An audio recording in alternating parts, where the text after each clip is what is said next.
The New Orleans Redevelopment Authority has now approved the master plan for the redevelopment of Six Flags. As Rob Messon reports, as the developer calls for help in improving infrastructure in the area, this new deal should help provide a clearer picture of exactly what still needs to be done.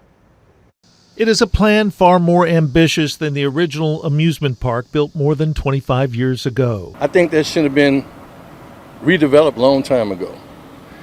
I think that's the perfect place for us to put some hotels. Longtime New Orleans East resident Jeffrey Durantale is pleased that the New Orleans Redevelopment Authority has just approved developer Troy Henry's Bayou Phoenix master plan, which envisions movie studios, indoor and outdoor athletic fields, water parks, and 2 hotels. This has the ability to really transform not only Eastern New Orleans, but the region as a whole. And I'm glad they've taken this next step to revitalizing a spot that really this city and this region need.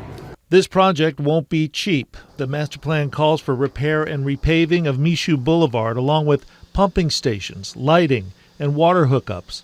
A total of $873 million in capital needs over the next 5 years. We've used a rule of thumb that we think it's about, if it's $500 million, it's probably $100 million worth of government participation, and the other $400 million would be in the form of, private financing or what have you. So, but that's federal, state, local grants, all of those types of things, TIFs. It has been like this since Katrina.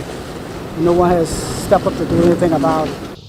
The development deal approved by NORA this week has a lot of moving parts, and though not every detail has been finalized yet, what was approved this week should provide some clarity as to how different aspects of this project might take shape moving forward.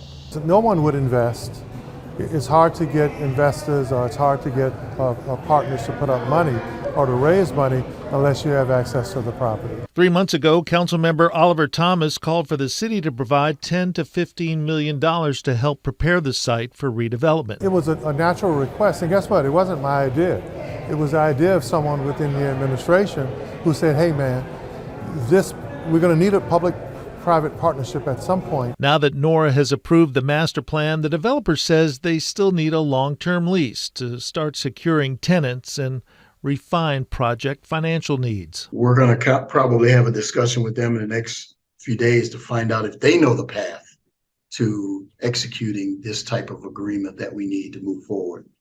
So I'm hoping that by the end of the month, we've got full speed ahead execution ability, and we can start entering into agreements from a development standpoint. Troy Henry says then developers should get a better feel for exactly how much public help will be needed to help push through a project which residents say is long overdue. It's time for a change. It really is. And it's time for us to make it happen and stop talking about it. And the Bayou Phoenix master plan calls for development of 30 acres of athletic fields as well as movie studios. If all goes well, Troy Henry predicts those studios will be the first project completed in about 4 years.